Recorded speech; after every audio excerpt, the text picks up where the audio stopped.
Alhamdulillahi Rabbil Alamin Wabihi nasta'in ala murid dunya wad din Wassalatu wassalamu ala ashrafil anbiya'i wal mursalin Nabiyyina Muhammadin wa ala alihi wa sahbihi ajma'in Wa ashhadu an la ilaha illallah wahdahu la sharika lah Wa ashhadu anna Muhammadan abduhu wa rasuluh Allahumma salli ala Muhammad wa ala ali Muhammad amma ba'du Faya ayuhal hadirun ittaqullaha haqqa taqwah faqad fazal muttaqun qala Allah ta'ala ya ayyuhalladzina amanu taqullaha haqqa tuqatih wa la tamutunna illa wa antum muslimun ya ayyuhan nasu taqu rabbakumul ladzi khalaqakum min nafsin wahidah wa khalaqa minha zawjaha wa batha minhuma rijalan katsiran wa nisaa'a واتقوا الله الذي تساءلون به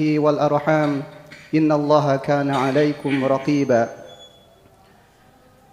يا أيها الذين آمنوا اتقوا الله وقولوا قولا سديدا يصلح لكم أعمالكم ويغفر لكم ذنوبكم ومن يطع الله ورسوله فقد فاز فوزا عظيما Jamaah sidang Jumat yang dirahmati Allah Subhanahu wa taala.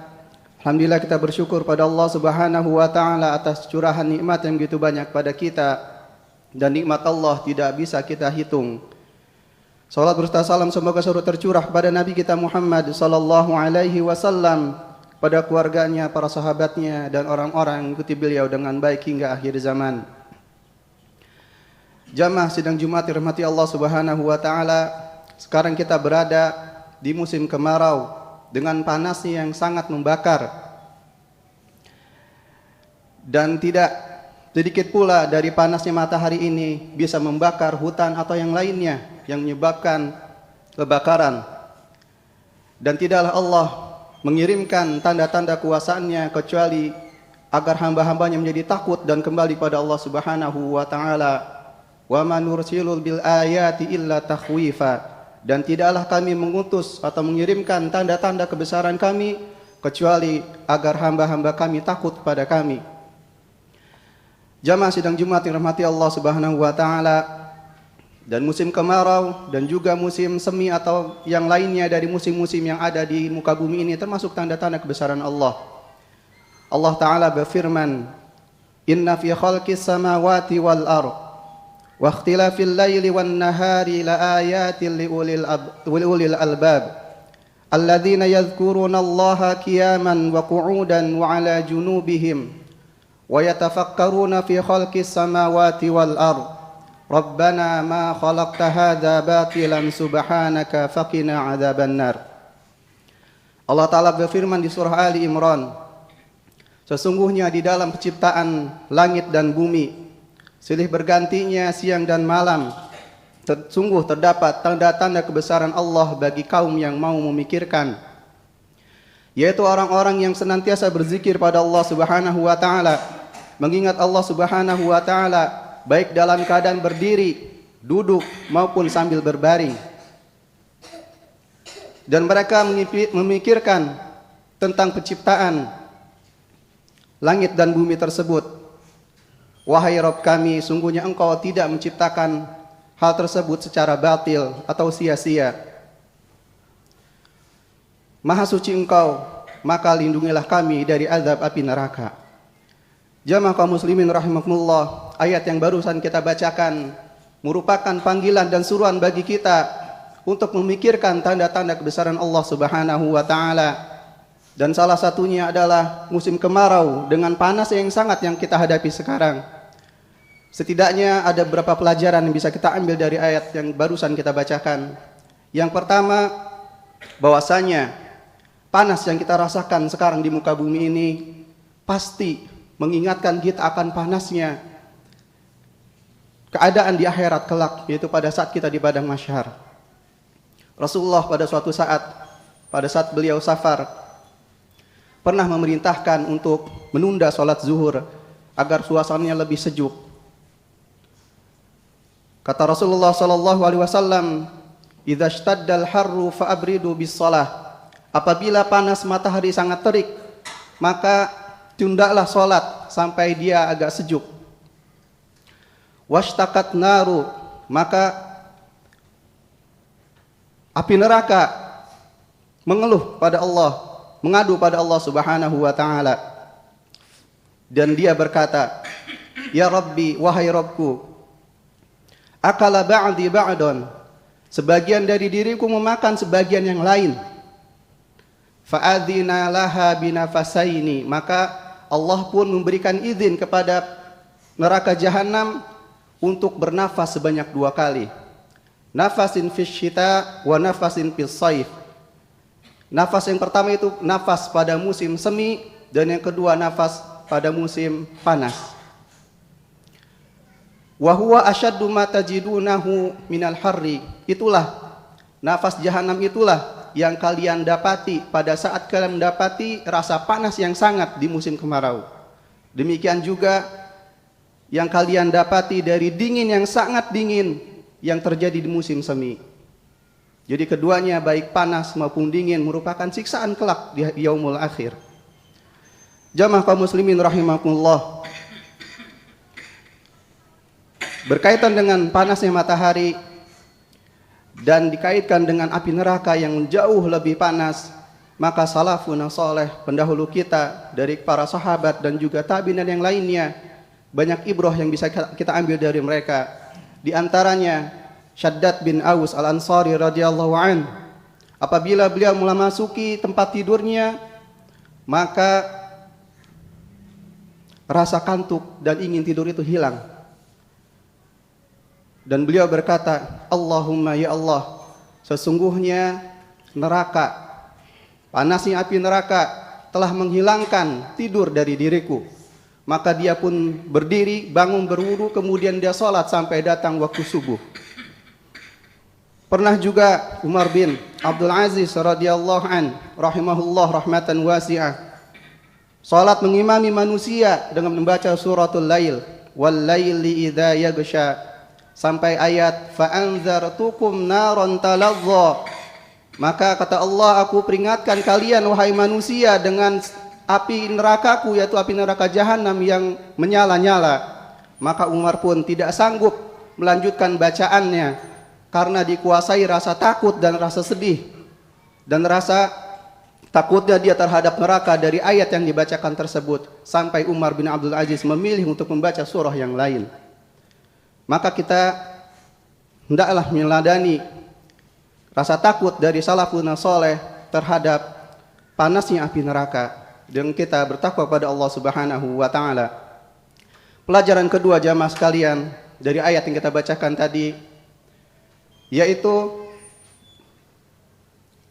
apabila di dunia ini kita bisa menghindar dari panasnya matahari dengan kita berteduh di rumah-rumah kita atau di kendaraan kita atau di naungan pohonan, maka ingatlah panasnya matahari pada hari kiamat. Di pelataran mahsyar tidak ada seorang pun yang bisa lari darinya.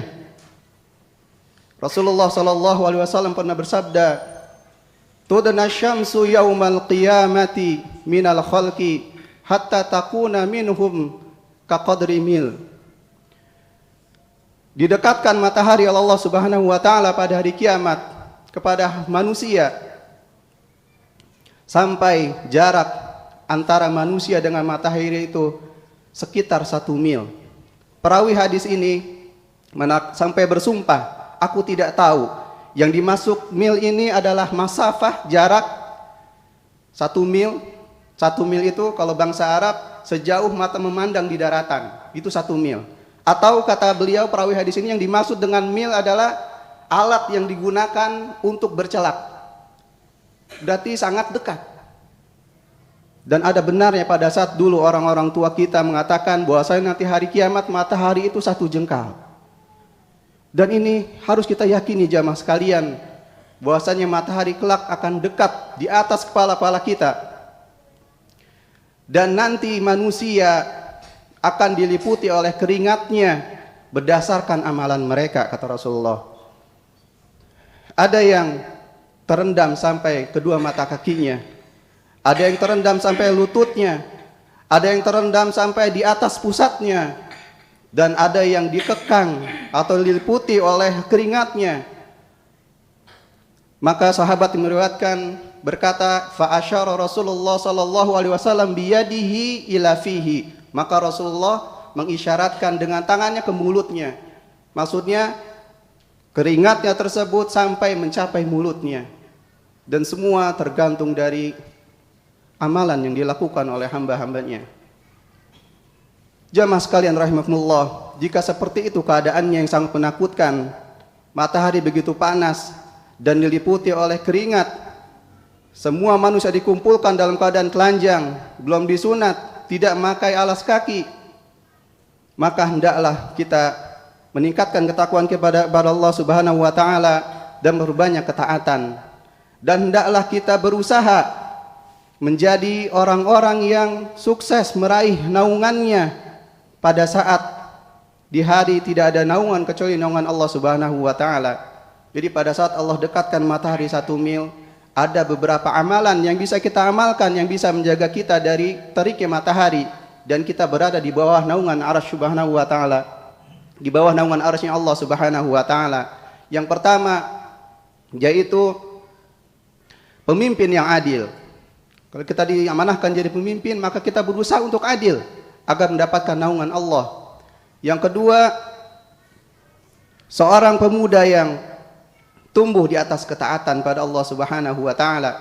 Dia habiskan masa mudanya untuk beribadah pada Allah Subhanahu wa taala, karena masa muda, masa yang sangat sulit, masa yang menggebu-gebu untuk mengikuti hawa nafsunya. Tapi pada saat seseorang mampu menghabiskan masa mudanya di atas ketaatan pada Allah Subhanahu wa taala, maka diharapkan dia akan mendapatkan naungan Allah Subhanahu wa taala. Yang ketiga, wa rajulun qalbuhu mu'allaqun fil masajid, yaitu laki-laki yang hatinya selalu terpaut pada masjid.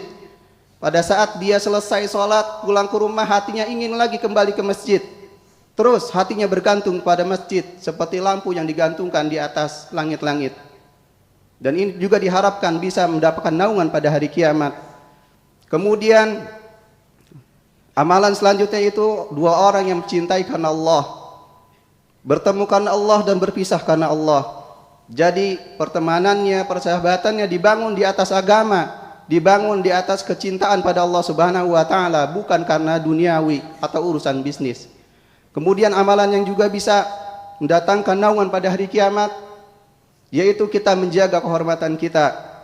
Wa rajulun da'atkum ra'atun, yaitu seorang laki-laki yang diseru atau diajak berzina oleh wanita yang cantik lagi memiliki kedudukan, lalu dia berkata, inni akhafullaha rabbal alamin, sungguhnya aku sangat takut pada Allah Rabb Subhanahu wa taala. Dan ini sudah dilakukan oleh Nabi Yusuf alaihi salam pada saat dirayu, dibujuk untuk berzina, tapi dia bilang, aku takut pada Allah Subhanahu wa taala. Kemudian amalan yang lain juga yaitu kita bersedekah secara sembunyi-sembunyi. Wa rajulun tasaddaqa bi shadaqatin fa akhfaha hatta la ta'mala shimaluha ma tunfiqu yaminuha, yaitu seorang laki-laki yang bersedekah kemudian dia sembunyikan sedekahnya sampai tangan kirinya tidak mengetahui apa yang sedekahkan oleh tangan kanannya. Dan amalan selanjutnya yaitu wa rajulun dzakarallaha khaliyan fa fadat 'ainah, dan laki-laki yang berzikir pada Allah secara sendiri, mungkin setelah sholat malam atau dia menyendiri setelah sholat, kemudian menangis matanya karena takut pada Allah dan mengharapkan ganjaran berupa surga dari Allah Subhanahu wa taala. Dan di antara amalan juga yang bisa mendatangkan naungan pada hari kiamat yaitu kita membebaskan hutang dari saudara-saudara kita yang memang kesulitan di dalam membayar hutang. Jamaah kaum muslimin rahimakumullah, kita berusaha menghadapi panasnya terik matahari di yaumul akhir dengan melakukan amalan-amalan tersebut. Jamaah kaum muslimin rahimahullah, kemudian pelajaran yang ketiga yang bisa kita ambil dari ayat ini tadi, jangan sampai musim kemarau yang sangat panas ini menghalangi kita di dalam meraih pahala yang sangat besar. Justru para salafun saleh pada saat datang musim kemarau, mereka mewasiatkan satu sama lain untuk mengisinya dengan banyak beribadah pada Allah Subhanahu wa taala. Semakin panas cuacanya dan kita semakin bersemangat melakukan ibadah, semakin besar juga pahalanya. Karena besarnya pahala berbanding lurus dengan beratnya kesusahan atau kesulitan pada saat kita melakukannya. Jamaah kaum muslimin rahimakumullah, di antara amalan yang bisa menghindarkan kita dari teriknya atau panasnya api neraka, yaitu dengan apa? Dengan berjalan, melangkahkan kaki-kaki kita ke masjid-masjid untuk melakukan sholat jamaah, untuk melakukan sholat Jumat, untuk menghadiri sholat-sholat jenazah dan amalan ketaatan yang lain. Dan jamaah rahimakumullah, kita yakin bahwasanya hari kiamat terjadi pada hari Jumat. Terjadi pada hari Jumat, hari yang sekarang kita berada. Pada saat kita bubar dari masjid dalam keadaan matahari masih terik, ini mengingatkan kita akan apa? Akan beranjaknya manusia dari padang mahsyar setelah mereka beribu-ribu tahun berada di padang mahsyar untuk ke tempat mereka masing-masing. Fariqun fil jannah wa fariqun finnar. Satu golongan ke surga dan satu golongan ke neraka. Inilah mana firman Allah Subhanahu wa taala, ashabul jannati yawma idzin khairun mustaqarra wa ahsanu maqila. Penduduk-penduduk surga pada hari kiamat nanti mereka mendapatkan tempat yang terbaik dan juga tempat istirahat yang terbaik. Sedangkan penghuni neraka, thumma marji'ahum la ilal jahim, sungguh tempat kembali mereka benar-benar ke dalam neraka jahim. Aqulu ma tasma'un wa astaghfirullah li wa lakum min kulli dzamb fastaghfiruhu innahu huwal ghafurur rahim.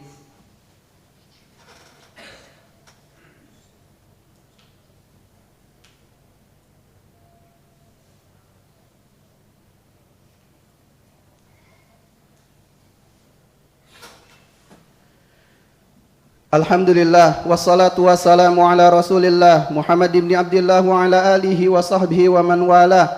Wa asyhadu an la ilaha illallah wahdahu la syarika lah wa asyhadu anna Muhammadan abduhu wa rasuluhu amma ba'd.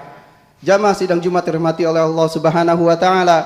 Pelajaran yang keempat yang bisa kita ambil dari ayat yang kita bacakan tadi, yaitu bahwasannya kita selaku anak Adam, selaku manusia adalah bersifat malul, banyak mengeluh.